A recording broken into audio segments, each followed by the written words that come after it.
Hey guys, Simpson2142 here, reporting to you from the internal pits of Elo Hell in Overwatch.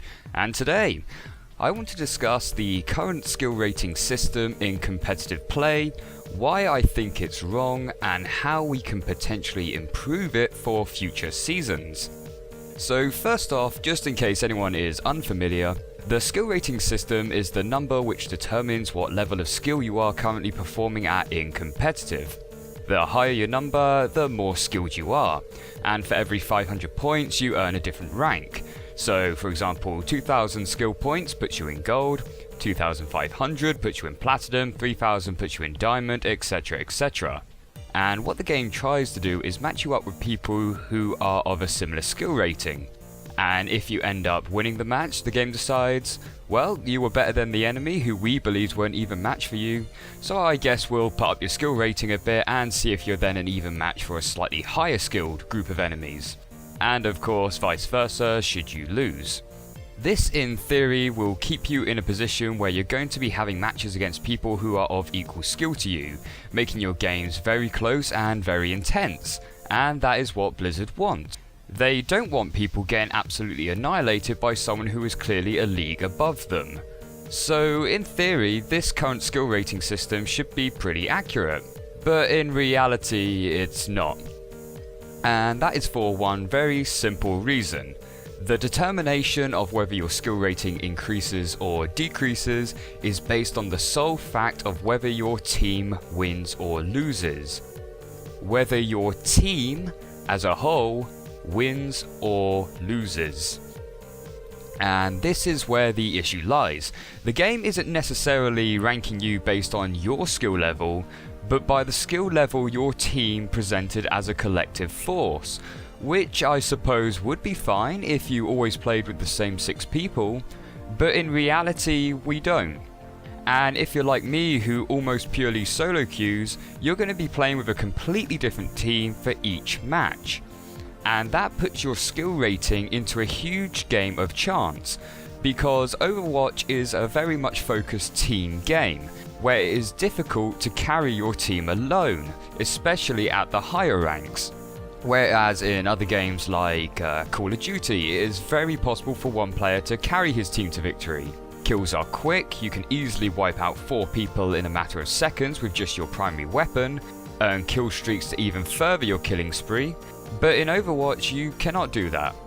You need to combine abilities, you need to combine ultimates, you need to coordinate attacks and have the right balance of different heroes. If you're stuck with teammates who aren't properly communicating or cooperating, then you're going to have a very hard time winning that game, even if you personally are playing very well.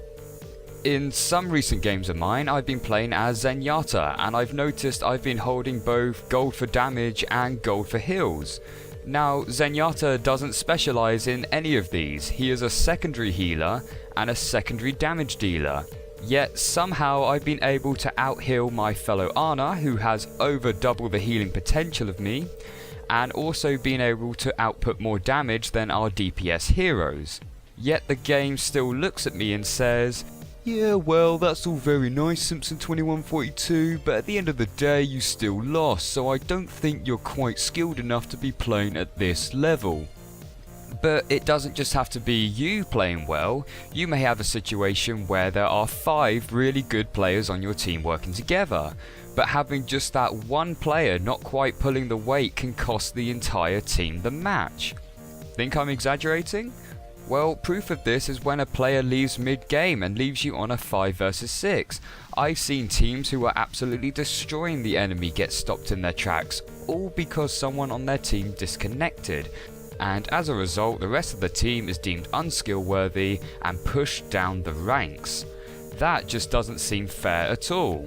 I mean, if they had this system in the real world, it'd be ludicrous. Imagine 6 of you working on a group project. One of your group members doesn't pull their weight, never shows up to group meetings, never gets the task done, and as a result, despite you working your bollocks off, you fail to produce the workload and your boss decides to punish all 6 of you.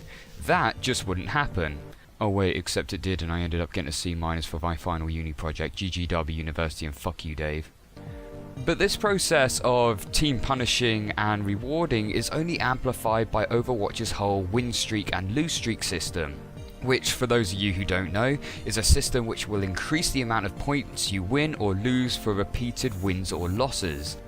Now, I get the reasoning behind it. If you were placed at a level you really shouldn't be at, the system will help you get to your correct position faster, be it at a higher or be it at a lower rank. But the luck factor of whether you get good or bad teammates is so prominent that it isn't uncommon to see players rise or drop over 200 skill points in a single session. And that player hasn't in that time gotten suddenly terrible or suddenly amazing. They are still at the same level of skill, but the skill rating system fails to recognise that. So what do we do about this? What improvements could be made? Well, the obvious answer is to try and implement a scoring system that focuses on an individual's performance rather than the entire team. But how do you implement this to 1. Make it fair, and 2. Make it so people can't exploit?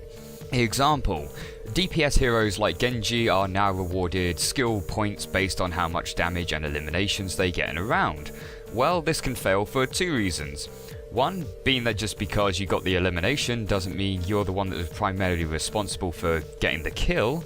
Person A could have pumped 599 damage into a Roadhog, but if person B gets that last HP of health to finish him off, they technically get the elimination. Second reason for failing is that you still get damage points for shooting into a Reinhardt shield, so a Genji will get more damage points for just spamming his shurikens into a Reinhardt shield than he would trying to kill a Mercy behind enemy lines. Instead of focusing on the medal aspect of it, I think the better way to focus on a player's individual skill would be by their flame meter. This builds for numerous reasons: capturing objectives, blocking damage, healing, kills, damage dealt, etc, etc, and normally correlates to what the hero's role should be. Now, this isn't perfect by any stretch of the means, as for example an Ana who sleep darts an enemy soldier 76 who has nano boost and tactical visor will still only receive 25 flame points for sleeping him, despite essentially saving the whole team from certain death. But it would be a step in the right direction from what we have now. And don't get me wrong, I think the skill rating system should still offer and deduct points based on a team victory or team loss, because working as a team is still reflective of skill, but it shouldn't rely so heavily on it.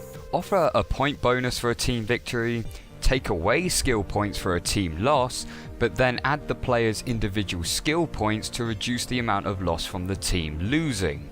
That way it punishes players for losing the game as a whole, but punishes each individual on a much fairer scale based on how much they contributed to the team effort. This system, I believe, will result in a much more accurate reflection of skill, more even team fights, and even less toxic attitude towards your fellow teammates. Anyway guys, that's just my thoughts on the matter. Let me know what you think about it. Do you think the system needs tweaking, and if so, what would you do? Or maybe you think it's fine as it is and doesn't need a change at all. Either way, take care of yourselves, and I will see you in the next one.